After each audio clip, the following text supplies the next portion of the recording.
Coucou tout le monde, c'est Murgen. Alors je suis extrêmement ravie de vous présenter le dernier né de chez Arcana Sacra, l'oracle de la magie forestière de Lyra Soltoire et Antoinette Charbonnel. Alors celui-là, ça fait un moment que j'attendais sa sortie, puisque en fait maintenant vous me connaissez bien et vous savez que j'adore tout ce qui va toucher la forêt. Donc, entrer dans la magie, espa lunaire et magie forestière, entrer dans le monde fascinant des sorcières de campagne. Née de l'alliance de la plume de Lyra, tambouilleuse, compulsive et sorcière pure souche, et du pinceau d'Antoinette Charbonnel, la fée lumière, cet écrin poétique regorge de nombreux savoirs méconnus du grand public. Plongez au cœur de la forêt, entre ombre et lumière, à la découverte de votre âme de sorcière. Donc ici, on a un oracle donc de 35 cartes avec un livret explicatif en couleur. Donc, on est là dans un très très joli packaging, comme d'habitude, où on va ouvrir ici comme un petit écrin la boîte. Donc, on va avoir le guidebook qui est là et ensuite le jeu qui est bien protégé à l'intérieur. Voilà. Et avec des belles illustrations ici, parce que moi, je suis un petit peu curieuse et j'ai vu que là, il y avait de la couleur. Donc, on va chez Arcana Sacra jusqu'au bout. C'est-à-dire que même si on est protégé là pour mettre le jeu, on a aussi une très belle illustration à l'intérieur. C'est magnifique. Vous voyez, donc la boîte, elle est jusqu'au bout travaillée, même alors que on a, voilà, ici le casier pour tenir le jeu qui est là pour cacher. Donc, c'est assez... Excusez-moi. C'est assez sympa de le remarquer. Donc, voilà pour ce qui est de la boîte. Mais la boîte, c'est bien, mais l'intérieur, c'est mieux. Donc, on va avoir un joli guidebook assez épais. Hein, donc, on a vraiment un format bouquin, là, avec le côté vieux grimoire de cuir, quoi, limite, quoi, en aspect de la couverture. Donc, très, très sympa. Voilà, je vous montre, hein. Et ensuite, on va avoir le jeu dans sa boîte cloche. Donc, on va mettre le jeu de côté et s'intéresser un petit peu au guidebook qui a été écrit par Lyra, puisqu'Antoinette est l'illustratrice et Lyra est celle qui a donné sa plume pour faire naître en fait cet oracle. Donc, hop, vous allez avoir à propos donc de l'auteur, puis à propos de l'illustratrice.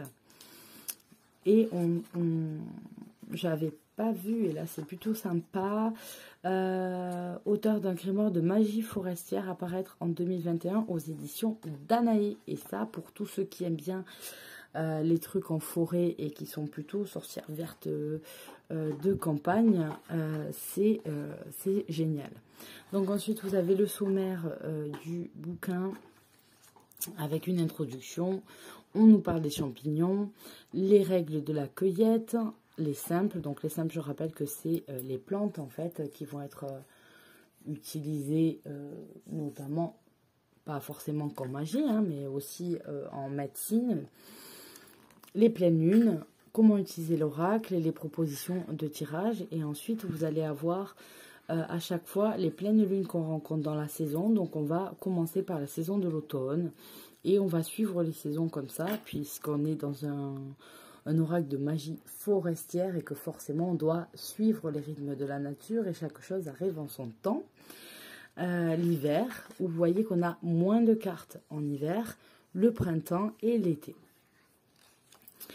Alors ensuite, vous avez une introduction. Alors ça dépend où c'est que vous êtes, en France notamment. On n'a pas exactement le même rythme de pousse. Par exemple, à certains endroits, ça peut venir un petit peu avant les saisons. D'autres arrivent un petit peu après les champignons. Je veux dire, moi, il y a un endroit où on va en vacances en été. En juillet, il est commun de pouvoir trouver des cèpes. Or, si vous le faites là où j'habite, là dans le sud, en juillet, vous ne trouvez rien. Il n'y a pas assez d'humidité pour que ça pousse, en tout cas. Nous, c'est sec, sec. Donc, vous allez avoir, voilà, une belle introduction, bien travaillée, avec des références historiques, etc. Si vous connaissez un peu le travail de Lyra, vous savez qu'elle aime bien, aime bien nous partager quand même beaucoup de choses basées, voilà, de recaler les choses dans le temps, etc. Donc ça, j'aime beaucoup. On a ensuite quelques petits mots sur les champignons, avec des références encore historiques, archéologiques, etc. Et la magie des champignons. Les règles élémentaires de cueillette, oui, parce que c'est important. Il n'y a rien de plus horrible de voir en fait des champignons cueillis n'importe comment, arrachés et non coupés, ou de voir des mauvais champignons qui ont été volontairement écrabouillés dans tous les sens. Je rappelle qu'ils viennent nourrir la terre et que si nous ne les mangeons pas, certains animaux, eux, peuvent le manger. Donc ne détruisons pas ce qui est pour les autres. On doit partager. Donc après, vous avez les pleines lunes, vous avez les simples. Et donc utilisez l'oracle. Vous voyez, avant d'arriver aux explications des cartes, on a quand même beaucoup de choses qui sont fournies. On nous propose deux formats plutôt. Il y a plusieurs formats de tirage proposés, mais on va dire ceux-là sont sommairement assez classiques, passé, présent, potentiel, etc. Mais ensuite, on a celui sur le champignon et le portail qui nous sont proposés. Et ensuite, on va s'intéresser à la structure pour les cartes. Donc, je vous ai dit que ça se découpait par saison. Donc, on va commencer ici par l'automne. On va regarder quelles sont les pleines lunes que nous allons rencontrer à ce moment-là. Donc moi, je me référerai à chaque fois savoir où elles se trouvent parce que je n'ai pas pris l'habitude d'appeler les pleines lunes exactement de la même façon. Parfois, il y en a certaines où je me dis, mince, elle équivaut à quoi? Mais bon, ça va peu quand même. Donc, vous avez les pleines lunes. Et ensuite, voilà, là, on a l'exemple. Exemple avec le romarin. Donc vous allez avoir son nom botanique. Vous allez avoir, donc là, vous voyez, il y a eu deux noms botaniques, le Salvia rosmarinus qui est maintenant et anciennement Rosmarinus officinalis. Vous avez des mots-clés qui se rapportent à la carte. Vous avez juste l'illustration dans une sorte de lune qui est présentée.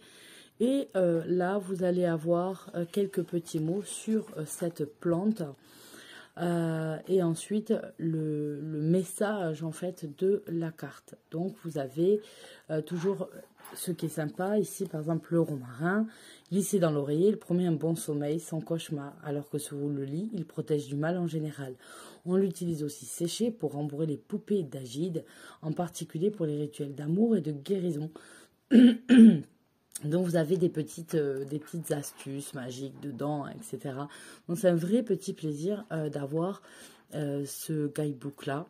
Et vous allez avoir ça, bien sûr, pour toutes les cartes, toutes les saisons.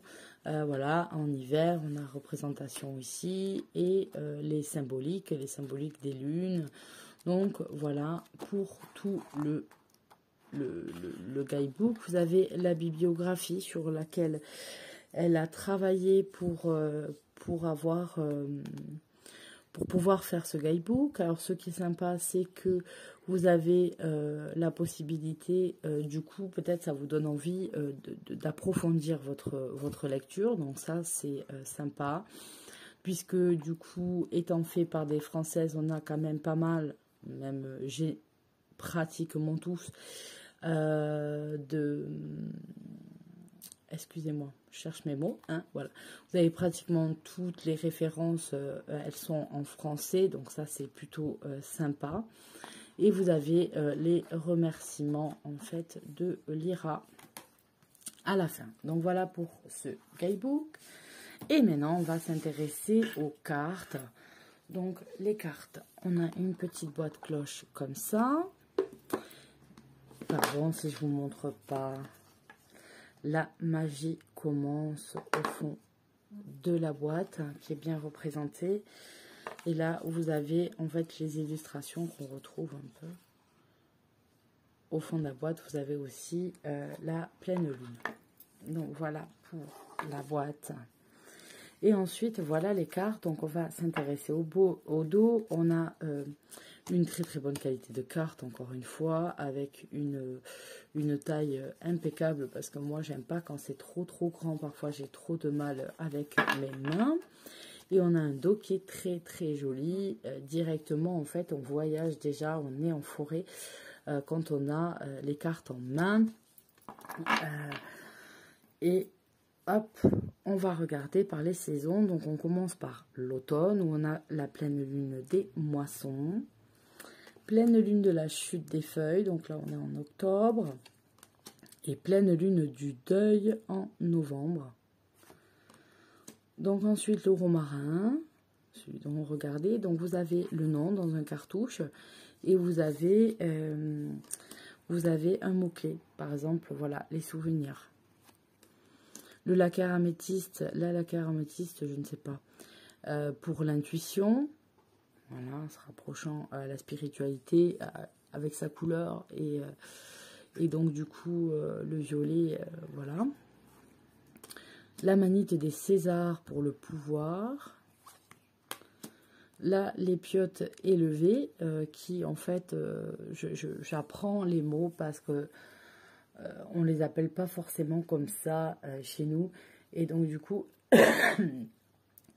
j'apprends parfois leur nom en français. Quand j'ai ouvert cet oracle-là, on va les appeler les couloumelles. Et je me rappelle, petite, moi je les mange pas, ça peut se manger pané, etc. Et je me rappelle à chaque fois que j'en trouvais, donc mon voisin en mangeait, et donc je lui faisais toujours la cueillette des champignons quand je partais faire mes balades à vélo, quand j'étais gosse.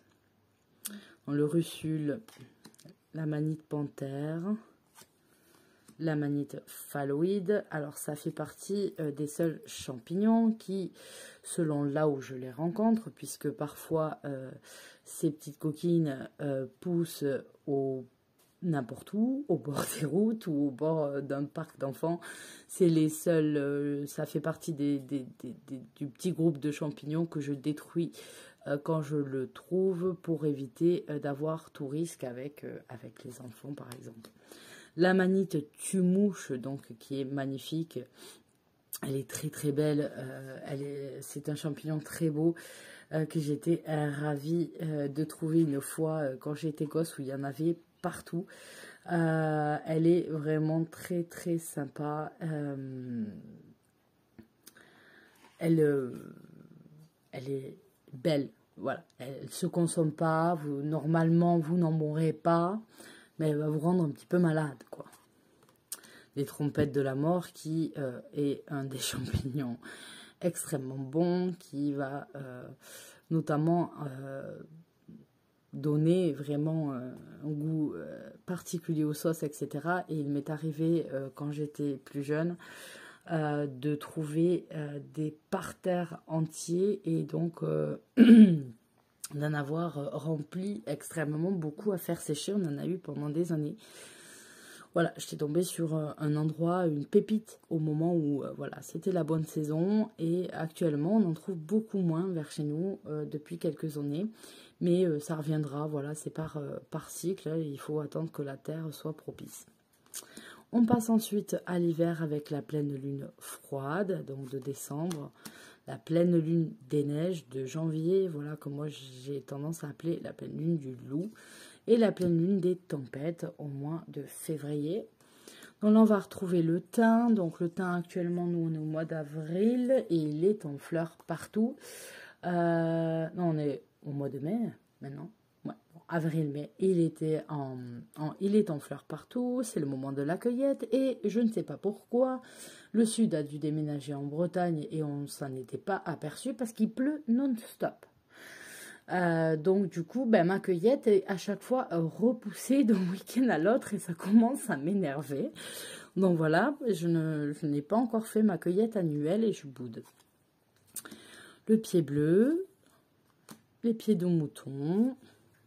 Et ensuite, donc, on passe au printemps avec la pleine lune de la corneille, la pleine lune des roses et la pleine lune des fleurs. Magnifique.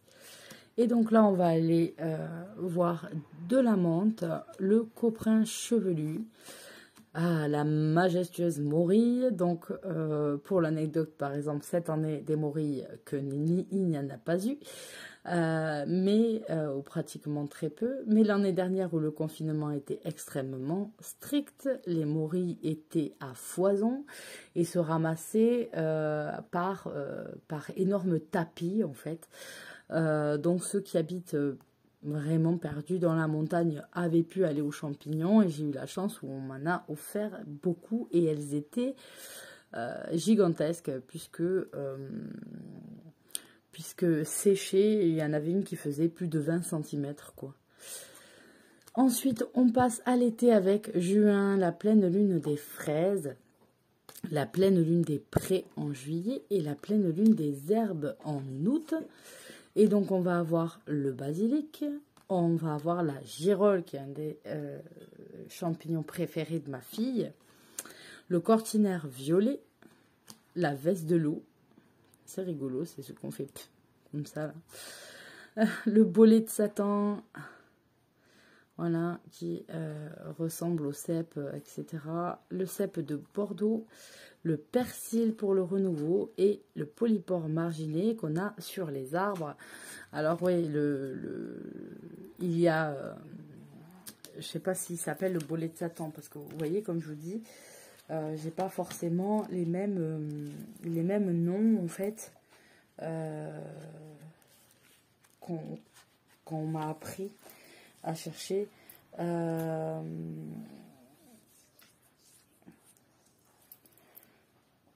Voilà, c'est ça.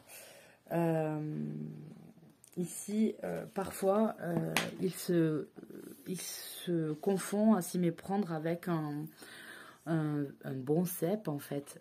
Il faut avoir l'œil et l'habitude pour repérer que non, ça n'est pas. Et en fait, je ne sais pas si c'est celui-là ou c'est un autre type de bolet. Et en fait, quand vous le coupez, vous coupez sa chair ou son chapeau comme ça, vous allez voir que à l'intérieur, de suite, au contact de l'air, ça va faire... Et il va y avoir de la couleur qui va se modifier. On voit passer, la chair change de couleur plusieurs fois. Il est très toxique. Il ne se mange pas. Mais voilà. Et donc, surtout, si vous allez faire la cueillette des champignons, prenez bien le temps de les reconnaître. Prenez bien le temps de regarder s'il y a des lamelles, s'il n'y en a pas. Est-ce qu'il y a une corolle, est-ce qu'il n'y en a pas, et à vraiment bien reconnaître votre champignon. Dans le doute, ne consommez pas. Il vaut mieux jeter un bon champignon que plutôt se rendre malade à manger et avoir des risques de mort. Hein. C'est vraiment pas de la rigolade. Donc voilà, et après il y a des petites astuces, par exemple lorsque vous les faites cuire, et ça marche pas à tous les coups, c'est des astuces de grand-mère, c'est de mettre en fait une gousse d'ail quand vous le cuisez. S'il y a du poison, ça marche pas avec tous les champignons malheureusement, mais en principe sur certains quand même qu'on ramasse, s'il y a du poison dans votre poêle, votre ail va prendre une petite teinte bleue. Et il a absorbé en fait le poison, il prend une petite teinte bleue, vous jetez toute votre poêle. Tant pis pour les champignons, tant pis pour votre quête de quelques heures de champignons, ce n'est pas grave, votre santé passe en premier. Voilà, je le dis puisque effectivement je connais dans le coin, hein, il y a eu il y a quelques années une famille qui a carrément été décimée, hein, puisqu'ils ont mangé des champignons qui sont avérés mortels, et donc du coup le repas a été le dernier, et c'est extrêmement triste, voilà, d'en arriver à ça. Il vaut mieux, voilà, jeter quand on n'est pas sûr ou ne pas ramasser. que plutôt se dire bon ben, on verra bien, d'accord. Ça c'est le plus important à noter. Et après voilà, surtout suivre aussi les indications. Lyra le dit bien dans son livre. Si vous voulez utiliser en magie des champignons qui ne sont pas comestibles, veillez à regarder comment on peut les ramasser, les utiliser, etc. Et ne les mélangez jamais dans le même panier. Même si vous mettez un petit peu au bord d'un côté et un petit peu au bord de l'autre, non, c'est trop dangereux. Vous prenez un panier qui n'est réservé que à vos champignons non comestibles. Ça, c'est très important. C'est très important quand vous allez en forêt ou ramasser des plantes, etc., de bien se renseigner sur les plantes. Par exemple, vous avez la carotte sauvage, c'est très bien, c'est comestible et c'est très bien. Si vous ne faites pas très attention, vous pouvez la confondre si vous n'avez pas bien révisé avant d'y aller ou avoir pris des photos, quelque chose qui peut vous aider à vous en rappeler, la confondre avec de la grande ciguë, qui, je le rappelle, est un poison mortel. Donc voilà, la nature offre des trésors, mais encore faut-il avoir le temps, avoir l'envie de bien les situer pour pouvoir en profiter au maximum.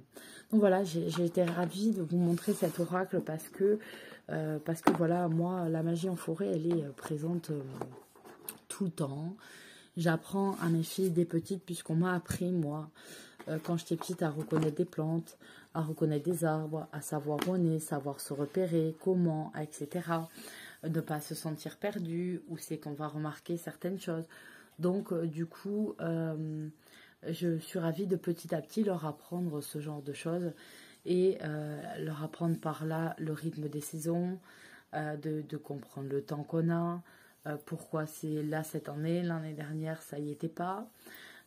Donc voilà, donc ça j'essaye de le transmettre comme on me l'a transmis à moi et de les connaissances de plantes. Voilà, si on se fait mal, si on doit se laver les mains, s'il y a ci, s'il y a ça, parfois certaines plantes elles vont aider sur place directement à pouvoir apporter ne serait-ce qu'un petit soin pour pouvoir continuer et du moins rentrer se soigner à la maison. Voilà, donc j'ai été vraiment contente de vous montrer cet oracle et je vais pouvoir à nouveau mélanger toutes les cartes puisque en fait je les ai reclassées pour vous faire cette vidéo et je vais pouvoir en profiter à nouveau. Je vous fais à tous de gros bisous et je vous dis à très bientôt, bye bye.